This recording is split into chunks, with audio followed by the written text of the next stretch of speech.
remonte à longtemps. Mon premier ramadan entier ou quelques jours. La première fois que j'ai jeûné, je devais avoir 7 ans. C'était au village avec mes grands-parents. Et j'ai dû jeûner quelque chose comme 7 jours avec les enfants du village. Voilà, donc, mais pas d'affilée, bien sûr. On faisait plusieurs jours. Et il y a deux choses dont je me souviens peut-être. Ça remonte à très longtemps quand même. Il y a deux choses dont je me rappelle bien. Première des choses, c'est que le ramadan était tombé en août. Il faisait très très chaud. Au village, il faisait presque 45 degrés. Il fallait tenir le coup. Et il faut avouer que la dernière heure, on passait notre temps, enfin en tout cas je passais mon temps à attendre devant la porte que le cheikh fasse le adhan, parce que ça commençait à devenir assez difficile. Et deuxième chose dont je me souviens très bien, c'était la tradition qui était à l'époque au village, avec mes grands-parents notamment, c'est que comme c'était la première fois que je jeûnais de toute ma vie, il y avait des rituels qui étaient faits, qui n'étaient pas du tout islamiques, hein, mais pas anti-islamiques non plus, qui étaient faits pour encourager les enfants à jeûner, pour exprimer la joie que l'enfant ait réussi à le faire. Et donc, je me rappelle qu'ils ont pris une bague en argent, ils l'ont mise dans un verre, ils ont mis de l'eau dessus. C'est la première gorgée d'eau que j'ai bu, avec laquelle j'ai rompu le jeûne. Et ça, je m'en rappelle très bien. Voilà. Mais ça remonte à loin. Et puis, je me rappelle aussi que ma grand-mère m'a dit que normalement, on devait me poser sur le toit, sur les tuiles de la maison. C'est vraiment pour élever l'enfant.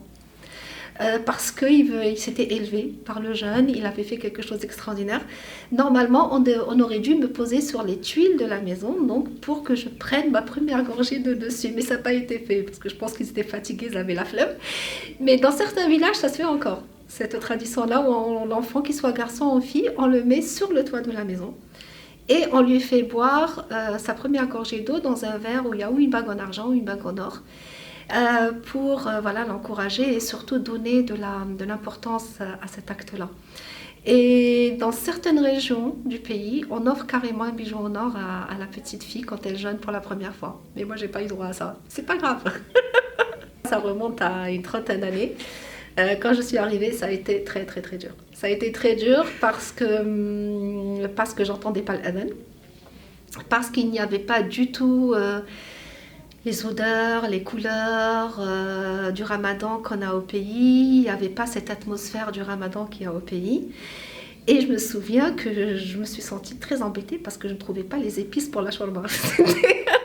Mais en fait, il y avait absolument tout, sauf que je ne savais pas où c'était.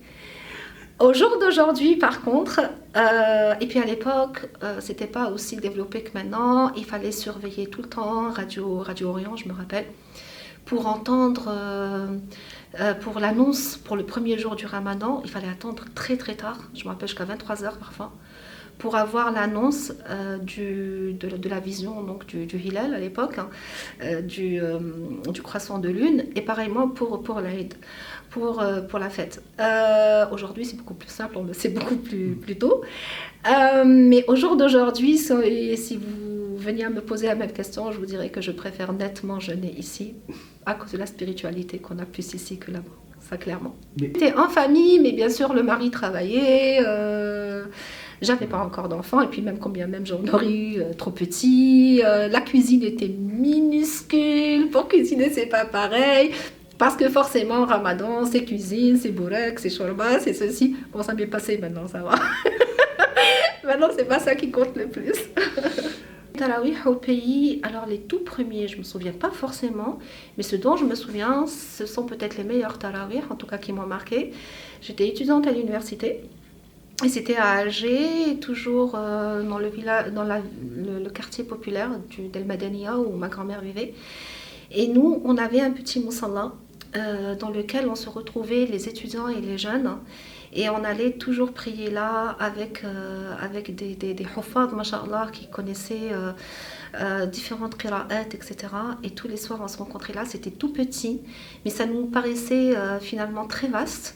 Et on priait tous là-dedans. Et ça, c'était pour moi un bonheur, alors que dans le quartier, là on était à Alger, dans le quartier, on avait beaucoup de mosquées autour, on avait au moins 5 mosquées. Mais il n'y avait pas cet esprit qu'on avait dans ce Moussala, parce que ça nous semblait plus traditionnel. Aujourd'hui, je mettrais peut-être voilà, un petit bémol à cette façon de voir les choses, mais n'empêche qu'à l'époque, c'était, voilà, on préférait se retrouver entre étudiants, entre jeunes de notre âge, avec des huffads qui n'étaient pas non plus forcément très âgés, et qui avaient appris les qira'at selon les ahkam, selon les règles, etc. Et c'était vraiment un grand plaisir. Donc pour rien au monde, je n'aurais raté une seule salat. Et ça, je devais avoir 17 ans, un truc comme ça, 17-18 ans. Alors là, je vais être très très franche. Premier tarawih en France que j'ai fait, c'était, je ne vais peut-être pas nommer les mosquées, mais c'était pour moi une horreur, parce que la première mosquée où je suis allée, je vais être très franche, je l'ai dit, première mosquée où je suis allée, c'était atroce, parce que on ne nous avait pas fait fonctionner l'eau-parleur dans le côté femme, donc on n'entendait rien. Et ensuite, il y a certaines femmes qui étaient devant qui se sont dit, je crois qu'ils ont commencé à prier. Elles se sont levées, elles ont commencé à prier. Les autres derrière continuaient à discuter assises parce que Dieu vous pardonne, les femmes en France, c'est atroce. Les mosquées, c'est affreux, vous passez votre temps à parler. Et donc, bref, c'était une espèce de tambouille comme ça. Enfin, certaines priaient, certaines ne priaient pas. Certaines priaient, puis se lever, questionner les autres derrière en leur disant mais ils sont en train de prier ou pas. Et puis ça a fini en bagarre, ça a fini en chamaille, etc. Donc, non, j'ai pas prié ce jour-là en fin de compte. Et je suis partie extrêmement déçue. Ensuite, j'ai changé de mosquée. Je suis partie dans une autre mosquée encore plus éloignée. Et là, c'était la prière, enfin le cheikh, voilà, c'était magnifique, on entendait très bien et tout.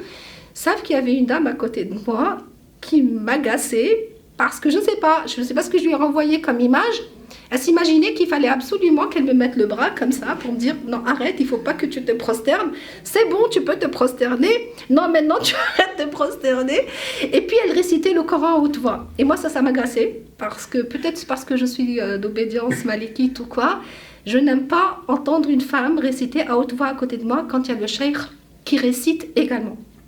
Et donc j'ai été agacée. Et du coup, très honnêtement, je ne vais plus au tarawih. Mais c'est aussi parce que je n'ai pas de mosquée à côté. J'y vais surtout pour l'Eid. Et ça ne m'empêche pas de m'énerver contre les femmes qui ne nous laissent pas écouter la khutba. Voilà.